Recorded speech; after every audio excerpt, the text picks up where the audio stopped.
Last week, I talked about our first step, which says we recognize that our lives have become a prison. I went on to explain that while that is different for each and every one of us as to how we came about that, the circumstances that were individual to us, the fact was it is common for us that we all came to this great epiphany: my life had indeed become a prison. I then went on to explain that very often invokes a response in us to do something that we hadn't done in a very long time, if ever. It forced us to pray a prayer similar to our verse of the day last week, which was Psalms 142, verse 7. Lord, set me free from my prison. I want to talk today about step one again, but I'm calling it step 1-A here, okay? What happens after we pray that prayer?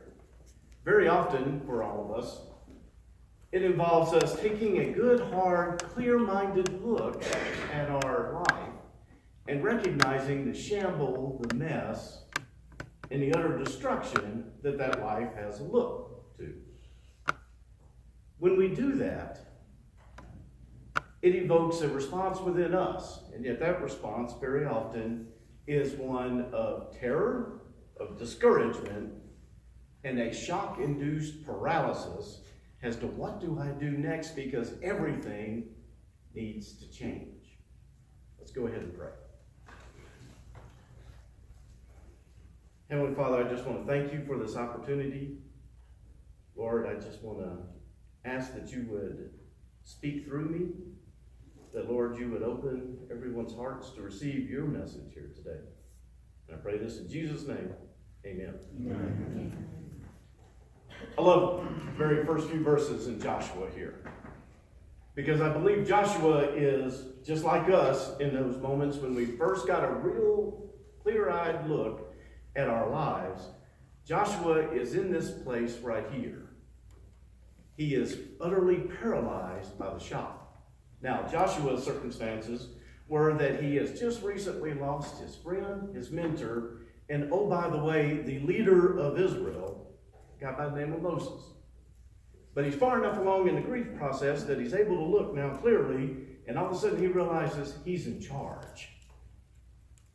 And these promises that God has been telling the people to get ready for, that they're about to go in, that they're about to conquer this land, laid now completely and solely on his shoulders.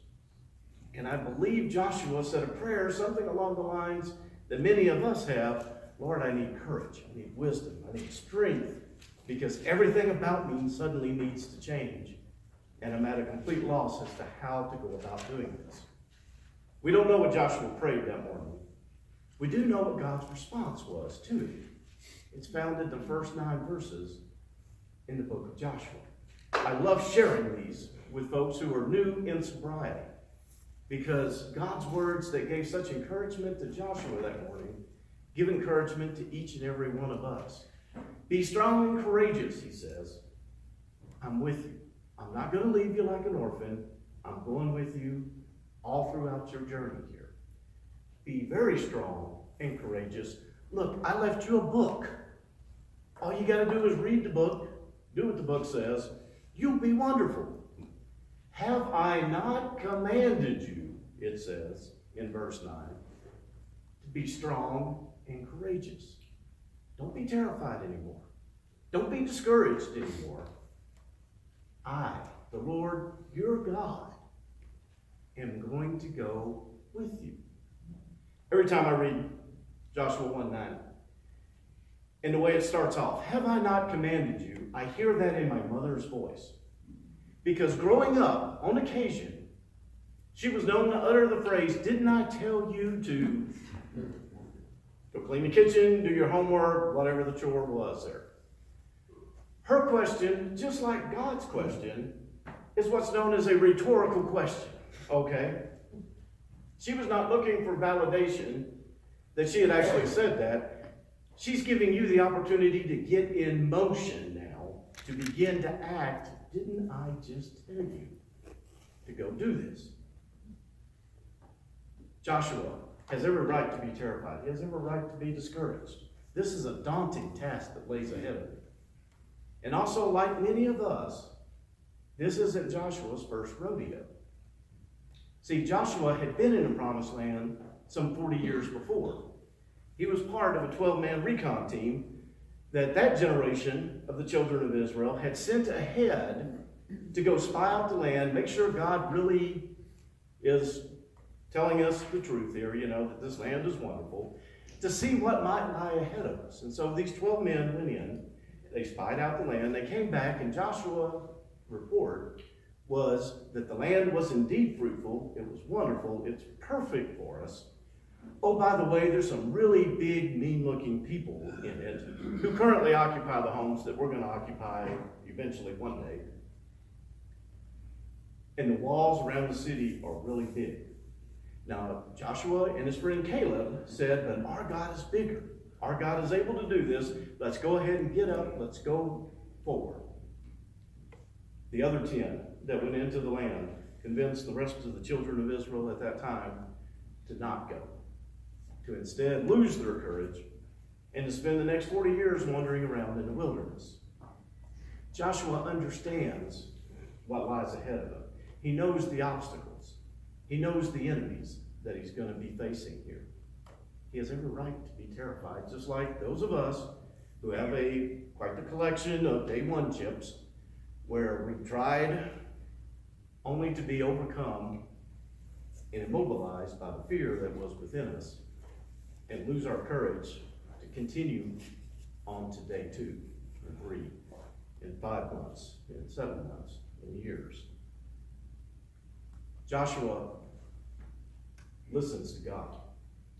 Everything that happens now going forward is going to dictate whether Joshua obeys God, and the book of Joshua continues, or whether Joshua becomes the shortest book in the entire Bible at only 10 verses here, okay? Everything wraps around verse number 10.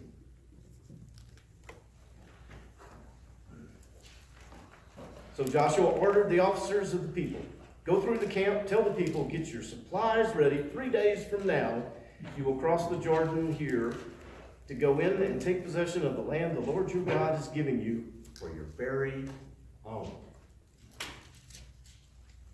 Now, some of you may say, well, why did he give 3 days? Is Joshua a procrastinator? Is he, I'll do it tomorrow, I'll get started on everything later? No, it's more of a mechanical issue. There's 1 million people that need to get this message. And this is way before, I know some of you young people can't imagine, way before Twitter and Facebook Live and any ability to get anything out to the people other than by word of mouth here, okay? Joshua exits the tent. All of the leaders are there. They know he's been in with God. They all look at him. And Joshua tells everyone, the Old Testament equivalent of ruck up, it's time to get moving. And off they go. The whole rest of the book of Joshua accounts the conquest of the Promised Land. As you read through it, and it's a fascinating read, I would highly encourage you to spend some time in the book of Joshua. But you'll begin to notice a pattern that comes out in Joshua's life here. Because he proves himself to be a very adept military commander. He proves himself to be a very capable leader and administrator of people. And yet the whole pattern that Joshua has that just comes out time after time is that he listens to God, he does the work God told him to do, and God brings him the victory. Listen to that one again. It's a wonderful formula to begin to live your own life through.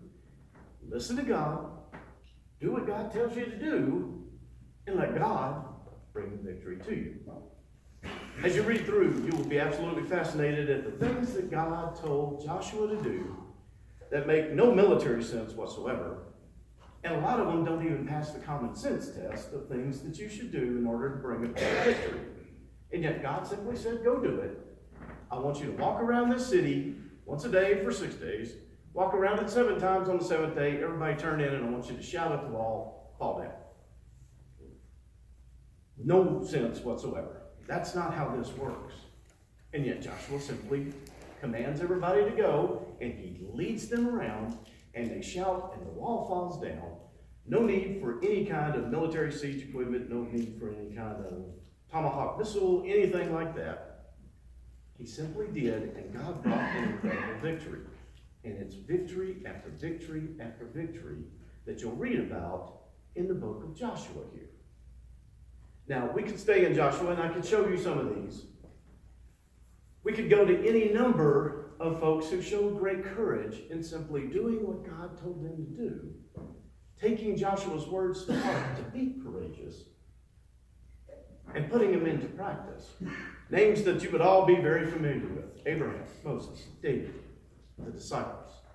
We could take a look at any of those, but I wanted to share with you a story, one of my favorite ones, about a guy who was, I would submit, just as courageous as any of those I just mentioned, and yet none of us even know his name. His story is found in the Gospel of John, chapter 2. Go ahead and flip way to the right. Go into the New Testament. Gospel of John, chapter 2. Somebody with one of those black Bibles, holler out a page when you get there.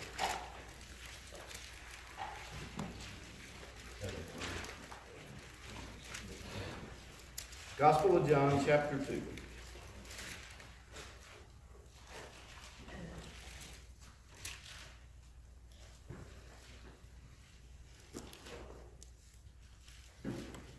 The story's just right up Step 7's alley. It's got wine, it's got all kind of cool stuff. Gospel of John, chapter 2. I'm going to begin reading in verse 1. I'm going to read the whole account, and then we're going to go back and discuss it here, okay? It says, "Now on the 3rd day a wedding took place in Cana in Galilee. Jesus' mother was there, and Jesus and his disciples had also been invited to the wedding. When the wine was gone, Jesus' mother said to him, 'They have no more wine.' 'Dear woman, why do you involve me?' Jesus replied.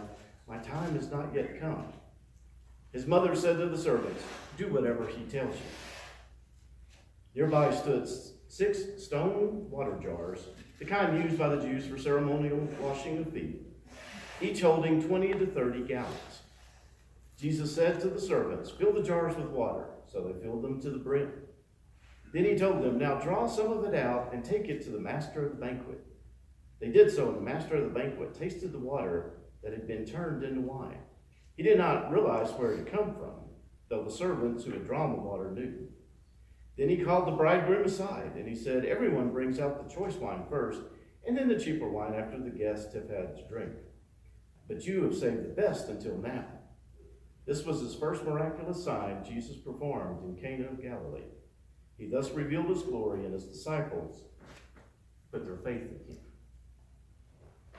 Get this mental picture in your mind here. Jesus has just started calling disciples to him. He doesn't have his full confidence yet. They get invited to a wedding feast. Jesus goes, Mama Jesus goes, all his disciples go. They're all there. They're having a wonderful time. It's great. Everybody's joyous. Everybody's celebrating. The bride looks just beautiful. The groom looks so handsome. And then all of a sudden, the news begins to circulate among the guests. We've run out of wine. Okay? The DJ suddenly starts packing up his stuff. Everybody's getting ready to just call it here. Okay? The party is basically over with. Jesus' mother, Mama Jesus, seeks him out. And she informs him the guests have no more wine. Now, why did she bring this particular problem to Jesus? I want to know. There's so much within just those few couple of verses there that we get, okay? I think there's a reason why John makes it specific that this was the first miracle he performed here, and not maybe the first miracle that Mary had witnessed. Either way, Jesus tries to get out of it. He says, look, my Father has a more opportune time for me to begin to show my glory. Mama Jesus evidently fixes him with a look that Mama Straley reserved for us boys every once in a while, because the conversation ended between them two at that particular point. It was the look I would get whenever I would talk with an adult and didn't say ma'am or sir. I could be at a church social in the fellowship hall, 100 Southern Baptists gathered in this place here. I could be in one corner, she could be in the complete opposite other. And yet, if I said just simply yes or no to a question an adult asked me, she would fix me with a glaze to let me know that that was about to end badly for me if I didn't correct my actions immediately here, okay? Mama Jesus quits talking with Jesus at that point. She instead turns to the servants, and she says these wonderful words, "Do what he says to do." Jesus looks around.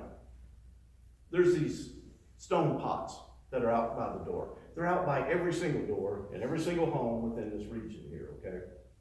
They would be filled with water from the creek.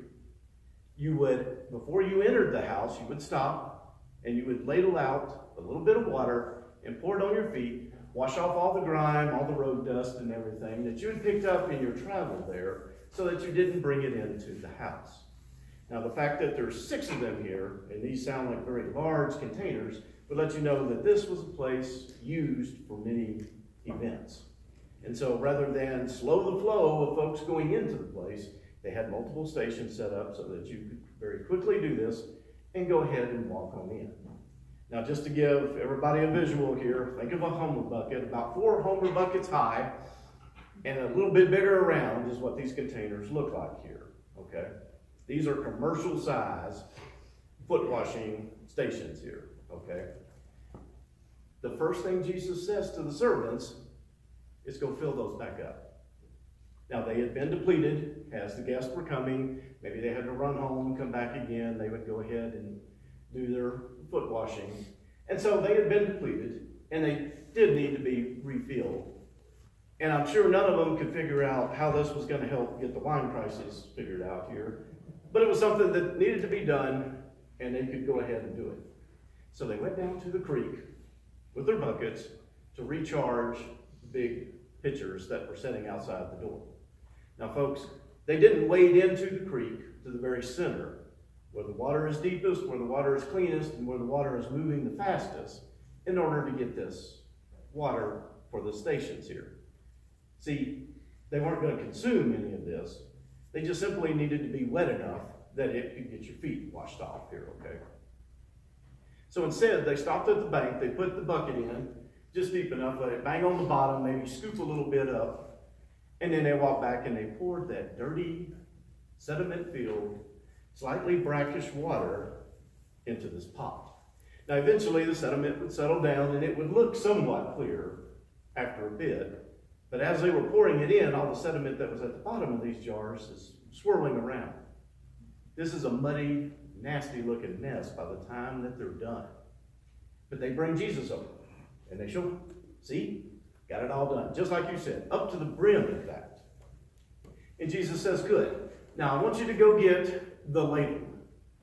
Now, in each and every one of these houses, they would have a device. I'm already getting a stink eye from Jim. I'm going to give it back to y'all before I promise.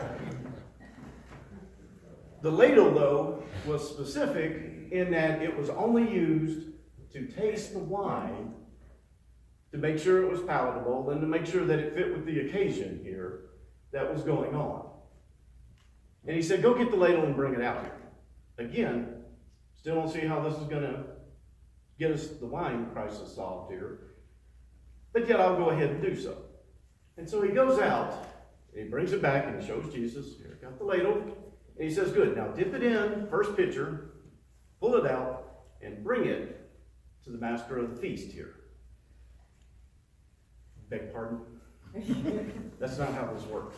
It's not how any of this works here, okay? That's dirty, nasty feet water in there. It's not able to be used for even bathing at this point, okay? It's a muddy-looking, nasty, smelling mess, okay?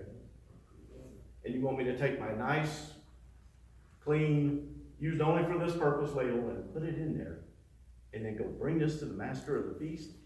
It's at this moment that this servant has a choice. It's at this moment that I believe Mama Jesus' words kept running back through his mind. Do what he tells you to do. And so he goes ahead and he ladles him out a big old spoonful and he starts walking toward the door. And you know good and well, the entire time he's walking, he's looking down at this and he's seeing nothing but nasty, dirty foot water. He hits the threshold and he enters inside. And he's looking down every chance he gets as he's maneuvering around all the people who are standing and talking and everything.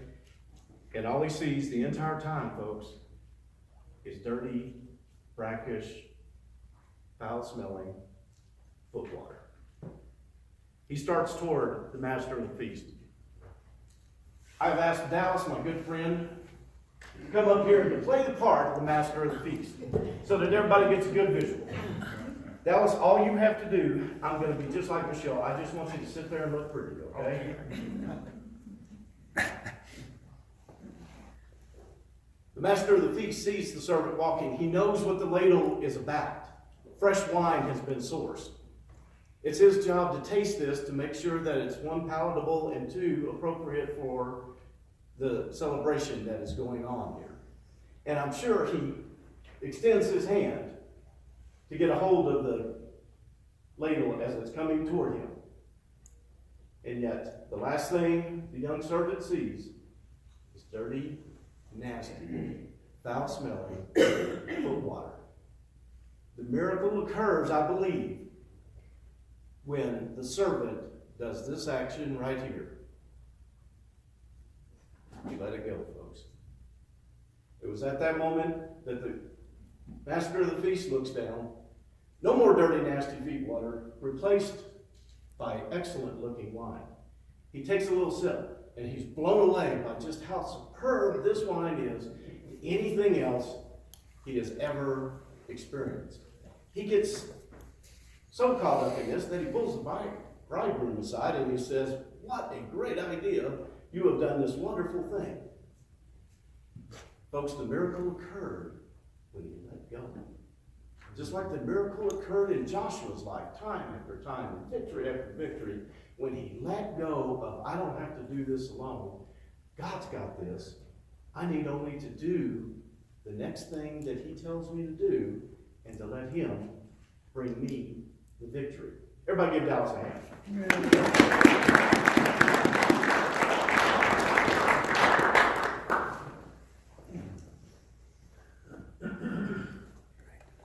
I will submit to you the most courageous act that we can do in step 1-8 as we survey our life, and it is nothing but dirty, nasty, brackish, foul-smelling foot water kind of a life here that we see all around us. It's to simply let it go and to let God be God. Were we to have open mic night, which is something I had talked about last week, you would hear story after story as people came up and talked about how God took the biggest shamble that you have ever seen and created something incredible out of it. And the speed at which he does this will blow your mind. Things that should have taken a year took only a month. Things that should have taken months took mere days. The speed at which God can work it will just let it go, will blow your mind. I'll end sharing one more verse with you. It is found in 1 Chronicles chapter 28. Pretty sure. 1 Chronicles, about a quarter of the way into the Bible, you should hit 1st, 2nd Samuel, 1st, 2nd Kings. Yes. And 1st and 2nd Chronicles. Go to 1 Chronicles chapter 28. It's a great story.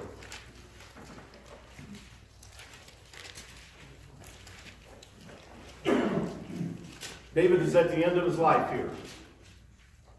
He knows that his time is short here on this earth. He's trying to wrap up everything.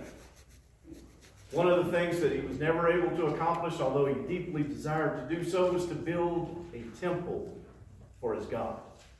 And yet God had told him that that was not to be your job. it would be your son's job who would succeed you on the throne. His son Solomon is there. All the leaders within Israel are there. And he brings them into this warehouse. And you get this visual image of an IKEA store exploding here, okay? It is bits and pieces of things that David has hoarded over the years for the building of the temple. There's piles upon piles of gold and silver and bronze and pieces of wood that he's picked up. And he's showing everybody just what all is here already as kind of seed money in order to get this temple built. And I'm sure if you could put yourself in Solomon's shoes, he's a mid-teen, early 20s at this point.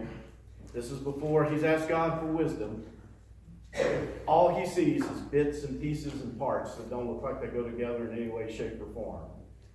And he's got to be feeling overwhelmed. The magnitude of what he is being asked to do seems so overwhelming. And David has this wonderful conversation with his son. So many of us might have had a conversation close to this with our children. But he gives him encouragement. And he tells him, you are the one who can do this. God has told me he is going to be with you. If you'll just stick with him, he will stick with you. If you reject him, he'll reject you. It's just that simple. But you got this. You can do this. He ends the conversation. 1 Chronicles 28, verse 10. Consider now, for the Lord has chosen you to build the temple as a sanctuary. Be strong. Do the work.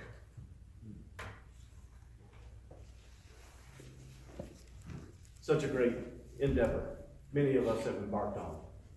Rebuilding the temple that is our life. David's words hold true to us this day as well. Be strong. Be courageous. But do the work. Let's go to the Lord in prayer.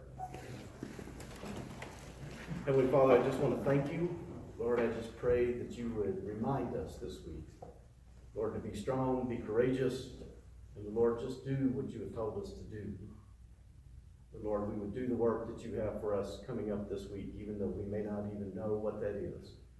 But Lord, we would meet it strong and courageous in knowing that you, our God, go with us. Amen. Amen.